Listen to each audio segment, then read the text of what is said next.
Everything you have now, everything we have, put 12 on it. Everyone's back good. All right, questions for Coach Hale? Coach, you started your U of A coaching career at Globe Life Park. Now you're going back, kind of a full circle moment. What do you remember about that weekend, and what does it mean to you to return to the scene? Yeah, well, first of all, it was a fantastic weekend. Obviously, we played really well. Guys came out ready to go, and we really dominated that tournament. This year, I know guys are excited to go. Obviously, it's a big league ballpark. It's why we do these tournaments, is to get them in atmospheres that are different than this, and so they can kind of get ready for the pro game, but also play the best competition across the country. So, with Ole Miss, Clemson, and Louisville, you're playing, three really good teams from good conferences. And we'll see where we're at. I've said this before we went last time. Nobody really knows until that first pitch is thrown what your club's going to be like. I know there's all these expectations and rankings of all the teams across the country, but I don't think any coach would tell you they have any really clue about what the team's going to look like once you start playing real games. When you were at that tournament, you never coached at the college level before. How much more have you learned about the game, and just how much more comfortable are you at the college game? Probably more. Obviously, the more you do it, the more you get comfortable with it. And, I think the easiest part about coaching, whether it's high school, college, or pro, is the 9 innings of baseball. It's baseball. And you have an idea in college now, because there's so much video of the style of play that teams play, whether it's conferences or different teams you play in your conference or in the preseason. So we'll have an idea of each team. It's all the stuff leading up to it, that you kind of learn, you tweak, and what time to eat and what time you get guys out of bed for early games. And so we're a little more comfortable with it. A few days out, do you have your lineup and your rotation and all that set for this weekend? I think you could say rotation-wise, we have a good idea. We're not ready to announce it yet. Lineup-wise, it's going to depend probably on lefty-righty pitcher starting. It's a tough one this year. We have a lot of guys that have earned the right to get at bats, but there's only 9 guys, that get to hit. So we're going to probably move it around a little bit, and there's going to be guys that probably are going to be a little disappointed each day because they've earned the right to get starting positions. As big as these first few games are, is it still an opportunity to mix and match and figure things out rather than? I know you've said in the past you've got to treat every game the same, especially the non-conference, for the value to get into the tournament. But when you're still trying to figure out who works best. Yeah, I think it would be a good idea. We talked about this morning that, there's probably 12 guys, like I talked about, that have earned the right to get at bats, that they, get a start in this series. So yeah, you're right. It may not be just 9 guys that play each day, the same 9. We have got guys that will, like you said, mix and match is a good way to do it. In that same vein, how do you envision, like, kind of Maddox, Richie, Tommy, and Andrew Kane, kind of that mix? Well, and then you throw Matisse and Morant in the mix too, who's going to be close to 100% running. He's had a great preseason. So yeah, that's kind of where I'm going with it. Is those guys all have earned the right, whether it's what they did last year, what they did in the summer, what they did in the fall, or what they've done in this preseason. They've kind of earned the right to get some at-bats, and so we'll mix it around, and at some point, before we get to league play, we'll probably have a pretty solid 9, but right now I think those guys all deserve to get chances to play. Casey pitched 5 innings in the intra-squad the other day. Are you looking at him as a possible starting pitcher? Oh, yeah.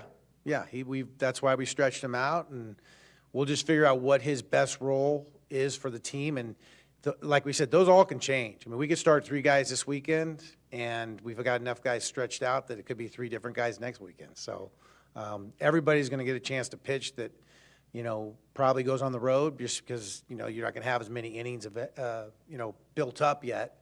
So we'll have to piggyback some guys. For those starters or the pitchers that you've added in the portal, was that part of the conversation that we're not necessarily using you as just a weekend guy, that you could be whatever best fits, and that was part of the pitch? Yes, I think, when we go out and get in that portal and get guys, some are relievers.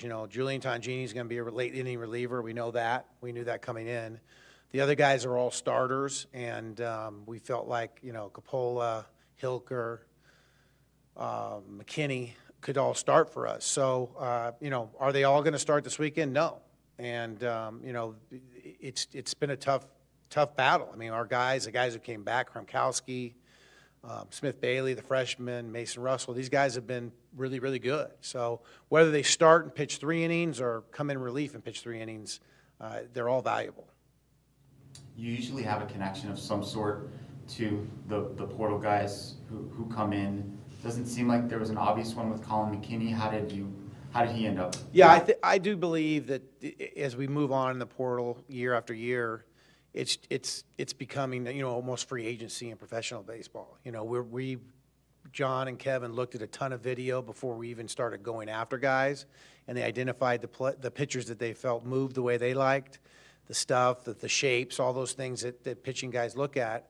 And Colin was one of those guys that just has, high potential, and we feel like with Kevin and John that they can reach that. So, I think he realized that this is a place that he could get better and better. So hopefully that'll show. Down the stretch last year, you made a lot of mentions about the importance of being old in college. And this team is going to be that with a lot of juniors, seniors, and all that. Does that mean that your expectations of them out of the gate are different, that there's not as much of that learning curve? Right. Yeah, I believe, with the position player side especially, we have a lot more, whether, even Brayfogle, who's played a lot of baseball as a sophomore. Yeah, I mean, the expectation thing is so hard. It can really weigh a team down. So the only expectations we have for them is they play their butts off and go as hard as they can every day, and we'll see where that falls. But we do believe that the older you are, that you feel a little more comfortable in it. So our position player side of it's probably the older group this year, and then we're a little bit inexperienced on the pitching side. So hopefully the position guys, like the pitchers did last year, they kind of held it until those guys figured it out. We may have to do that on the flip-flop it. The fact that you saw what Kevin was able to do with an uncertain pitching staff last year, does that take away any of that? Well, we don't know what we have, but because of what he was able to do? Well, I think it's just how we're going to do it. I'm super comfortable with him and how he does it, how he calls a game. And he's shown that, like the last 2 weekends, our pitchers have been really good. And our hitters kind of dominated early on. And he's completely flipped how he pitched to them. And so he's good at recognizing what hitters' weaknesses are. And if it's just 2 innings out of a guy and we have to go 2-2-2, for a whole game, we'll do it, to win that game. We showed that last year on the midweeks. We're hoping that our starters give us, 4 or 5 innings, but we'll see how it goes. Assuming McKinney gets to pitch this weekend or in the Houston tournament, he's from Texas. Does that put any additional pressure on him, do you think? Or is it just something that he's going to be looking forward to, kind of pitching at home? I think he's looking forward to it, and he will pitch this weekend. I think, those are those things, that's the wild card for all this stuff is what, the expectations of the draft for all these guys. We have a number of guys now that are old enough to get drafted. How is that going to affect them? And that's our job as coaches to sort of, read that early on, and maybe we have to relax some guys. Do we need to get some guys fired up? We'll see. That's what we talk about. We really don't know until we start playing. Is there anyone who's unavailable to play this weekend because of injury?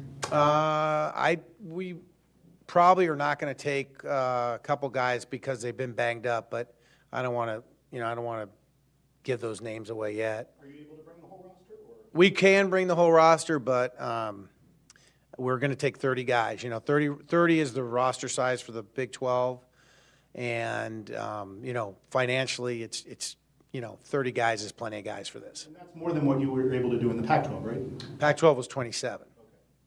So what are you generally going to do with those extra 3 spots? Pitchers, or it just depend? Well, if you think of it like this weekend, we're going to bring 16 pitchers and 14 position players. I would see that by the time we get to Big 12 play, it should be 15 and 15. You know, the next trip is to Houston. We play Rice on a Wednesday. We'll probably have to take 16 pitchers because we play 4 games.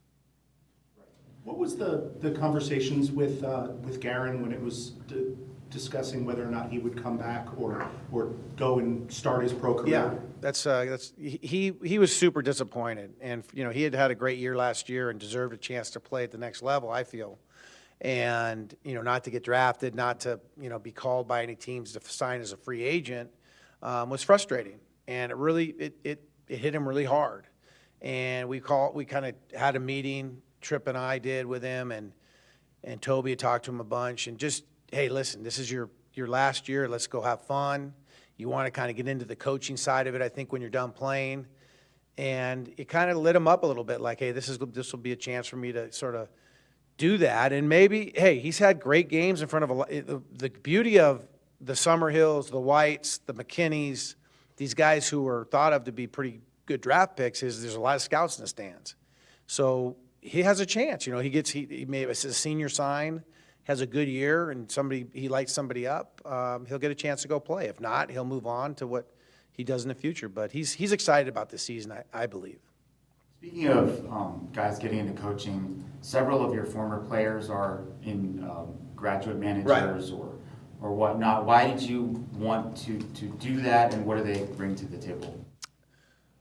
Well, I think any guy that plays here or has played here in the history of our program, I would love to have come back if they want to come back and help us coach or volunteer. These guys first of all, they're really smart guys, and they know the analytics. They can really help John with a lot of the pitching. Blake has helped with looking at a lot of analytics on our Kinetrax and the catching stuff, and to help Toby. So the more guys you have, obviously, and they're Wildcats. We're always open to it, and they've been huge additions for us. Has anyone on the position player side had a especially impressive or surprising camp leading up to the Preseason? season? Yeah, I would say, like I said, Matisse probably as much as anybody. You know, he's been playing a lot of third base now. He's just a natural defensive player, and the one thing we saw, last 2 weeks have been okay, but the first 3 weeks really swung the bat and hit home runs, and he's a switch hitter. We haven't seen him a lot from the right side, but I think he's lit us up a bunch. The guys, the Masons, the Summerhills, the Garens, Kane, they've done kind of what they've done. They just put the bat on the ball. They've driven the ball pretty well. So, but Matisse has probably been the one guy that sort of lit us up. How's your French? Not good.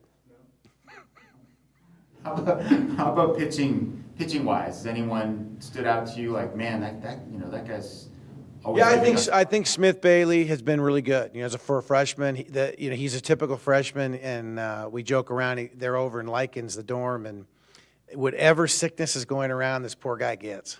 It's his typical freshman stuff. So he's kind of been pushed back a little bit. Like, he should be up to 5 or 6 innings by now. He's probably at 3 or 4 for this weekend, but I think he's been super impressive for a freshman. And all the pitchers, I think the one thing about the pitching staff, is they're going in a good direction. Like, they've improved a bunch in the last 2 weeks. When you signed up for these tournaments, did you know the lineups, the other teams that were in it? A little bit. These were done, what, 2 years ago? Yeah. So and then the same group is putting a tournament on in Surprise next. We'll open up there next year in Surprise, and I think Oregon State and Stanford in that tournament. So they always have good teams from across the country, and so we'll kind of flip-flop back from Globe Life to Surprise every other year. And looking a little bit ahead, the Houston one that you're going to play both of the teams that played in the World Series final last year, and just 3 SEC teams and all that. Just your thoughts on just the quality of the competition that you'll face in these things. Well, some people think we're crazy, but I think guys come here to do this, and I want them to be able to play against the best across the country and see how we measure up. And it'll be fun, number one. Number two, it's not going to hurt us, in my opinion. I think a lot of people think you have to win your whole preseason. I think you have to get better and figure out your team so you're really good in Big 12 play. Is that it? All right, thank you, guys. Thanks, guys. Thank you. You guys going? I'm going to Houston. Okay, Flow TV, it's on. Yeah, we're trying to work that.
All right, questions for our student athletes? All right, so just want to make sure I got in the right order here. We got Colin, Casey, Garen, Brendan. Okay, perfect. Garen, what went into the decision to come back? Chip had said that there was a lot of disappointment on your end as far as not having that pro opportunity, but like, were you ever not going to come back here if that didn't work out? No, I love it here, and I feel like part of being a leader for these guys is fulfilling my commitment of playing here for 4 years if pro ball weren't an opportunity. So I'm more excited than ever for this year and to be back, and I'm just going to focus on being where my feet are and being the best leader I can for all these guys. What do you think of the lineup or its potential this year? I mean, we're really excited about who we have and who's come back and the pieces we've added. And obviously, you guys know that this is probably one of the better lineups that I've ever been a part of, not only here at Arizona, but in my baseball career. So we're really excited to get things going on Friday.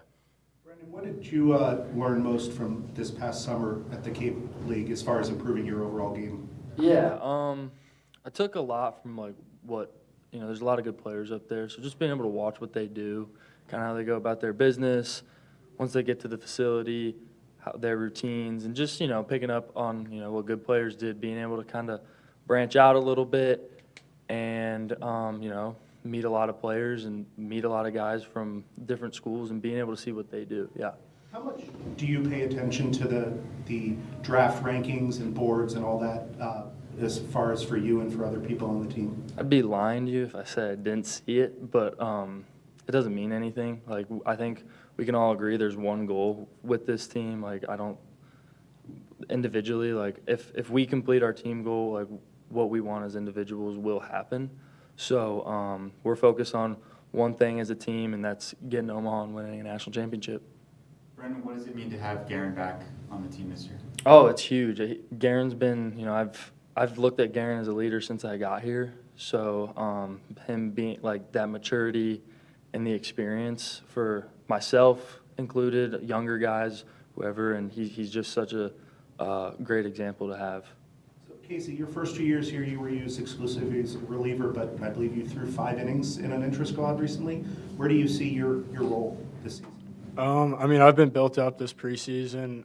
They still haven't decided where I will be, so I'm open to starting. I'm open to the bullpen. Whatever kind of helps the team be the most successful, I'm open to doing either one. Do you pitch any differently if you're a starter or a reliever? Do you have to use more pitches or pace yourself or anything like that? I would say that was a little bit of the learning curve. 2 weeks ago, I was supposed to go 4 innings. I only went 3 just because I was kind of nitpicking around the zone, trying to be a starter. But I kind of got more in the mindset every inning's the 7th inning, like what I'm used to. Go in there, throw strikes, attack the hitters. And then my last outing was a lot more successful. So I would say just attacking each outing like it's a 7th inning and going from there. Colin, how did you end up here? How did Arizona find you or you find them?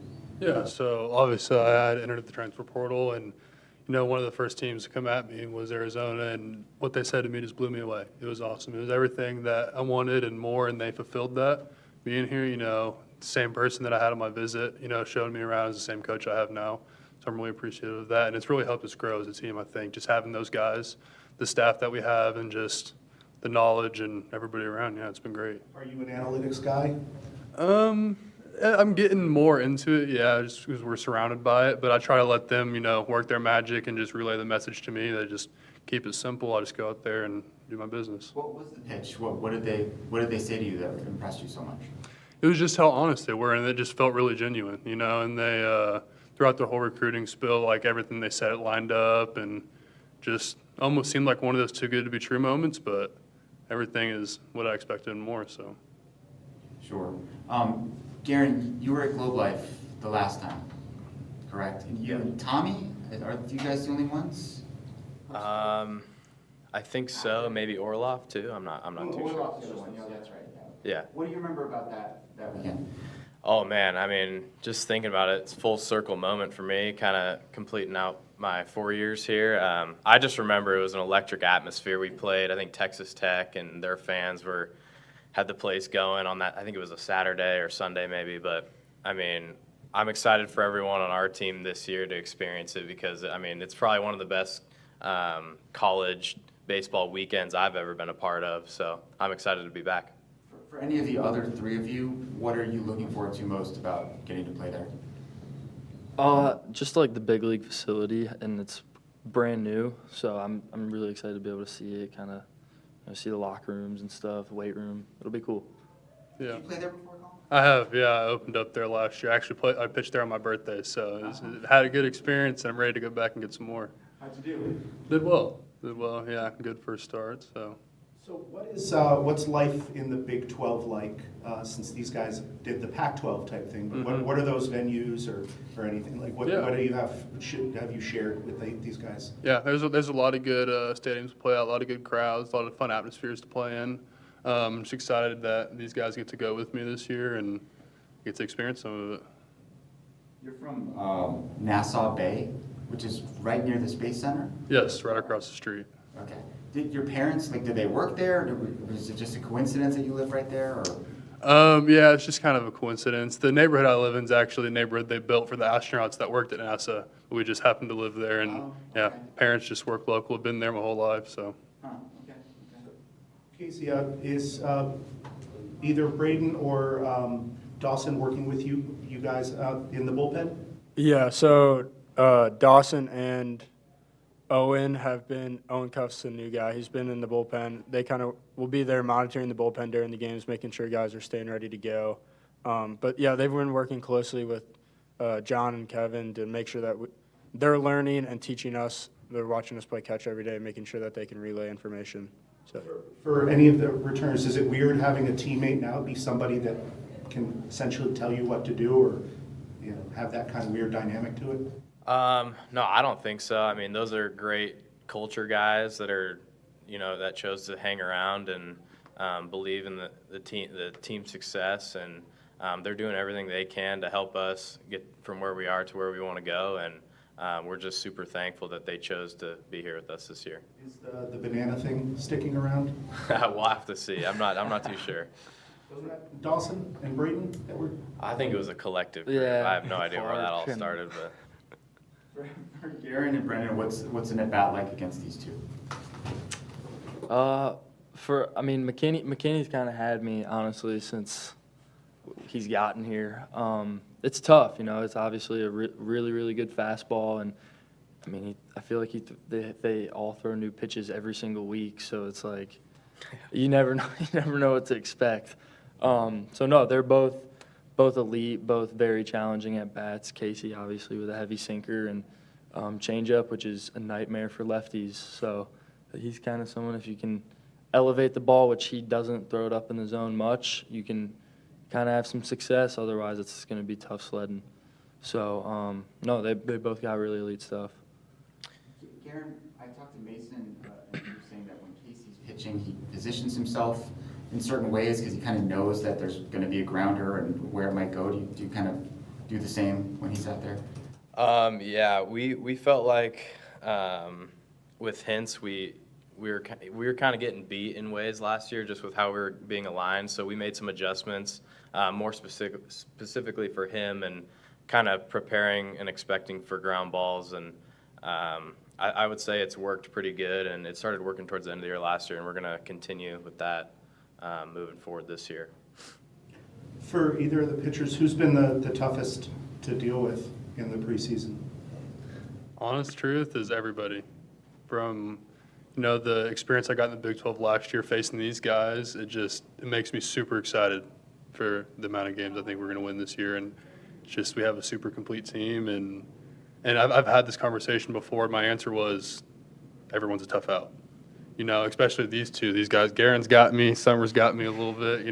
It's all fun, but I'm ready to play as a team and get this thing going. Mm-hmm. Yeah, I'd bounce off that. Everyone's tough. I'd say newcomer Aaron Walden's kind of had my number since he's been here. Just like going through the lineup, you have Summerhill, who's in the leadoff spot right now, and like on any other team, you'd probably be a 3-4 hitter. So that just kind of shows you the depth that we have in the top of the order, especially. And then you get to the bottom of the order, and you can't pitch around guys because then you get right back to the top of the order, and now you're in trouble. So I'd say everyone kind of the way they set up the lineup, like everyone's bouncing off each other, and you can't pitch around a guy. And Brendan, you're now going to be in right field? That's the plan right now. Whatever. Because you started last year in left and then ended up in center, Yeah. right? Mm-hmm. What's different about right field? Like, I mean, With playing at High Corbett, it's kind of the same mentality everywhere. We kind of all have to have that center fielder like go get it until you know. Here for me, it's most likely going to be Walton in center field. Like I got to listen for him if he says something. Otherwise, it's go get the ball until that happens. And on the road, like we'll see. I think it'll be much easier because there's a lot more ground to cover at High Corbett. So I think everything's going to shrink, which will make it easier. What are your impressions of Walton so far? I love him. I mean, besides who he is as a baseball player and how he's going to help us win games, like great dude, great for our locker room, and that's really important, especially with how we learned what culture can do for a team last year. Sure. Colin, pitching close to home, what does that mean for you? I mean, obviously you went to Baylor, so you already were, but having that opportunity. Yeah, that was going to be really exciting. I've been far away from my family for quite some time now, so getting excited to get back there and play and get everybody up there and put on a good show for them. Casey, you went to the same high school as Tony Pluto. What's your relationship with him? We're pretty close. We're roommates too, so I mean we've known each other for a while. Same high school, we play on the same travel ball team as well, so we're close and we work together, and we're in the bullpen together all the time too, so we kind of just have built that connection. What was the sequence in terms of who committed first and second and so forth? He committed first, I think it was December of our senior year, and then I didn't commit till like April of my senior year, so he was first and then I was after him. What was the delay? What were you weighing your options, or Arizona hadn't discovered you yet? Or Arizona hadn't discovered me. I was committed to a junior college, just kind of set on going there, and then Trip found me, and then I ended up coming down to visit and then making the decision. So when that was all going down and you realized that it was going to happen, what was your feeling at that time? I mean, at that point, I was just really excited to get the opportunity, and I was just telling myself, go there, earn a spot, show them what I can do. Like at that time, I didn't know if I belonged here. Like I was committed to a junior college. Like I didn't know if I should be here or not. But then I came in, worked hard in the fall, earned a spot, and the rest is history from there. for Garen and Brendan, last year you guys were picked pretty far down in the Pac-12, and you guys really adopted that no one thinks anything of us approach. But now you're higher at the Big 12, you're ranked in all these things, there's all these watch lists, preseason All-Americans. How do you guys deal with that, the expectation from an internal standpoint? Yeah, I'd say, you know, the pressure that comes with those expectations is a privilege, and we've earned the right to have those expectations, and we're going to focus less on the expectations and more on the execution of playing up to our standard. So that's my answer to that. Yeah, and I mean, kind of to echo off that, like nothing's really changed. Like we kind of knew what we had all year last year. Like there was never a doubt that, like what people were saying, oh, are we the 9th best team in the conference? Like we knew that wasn't true all along. And so it's kind of keeping that underdog mentality and just saying like, hey, let's go keep doing what we know how to do, what we've been doing, and you know, with a new group now. So it's super exciting to kind of get the ball rolling.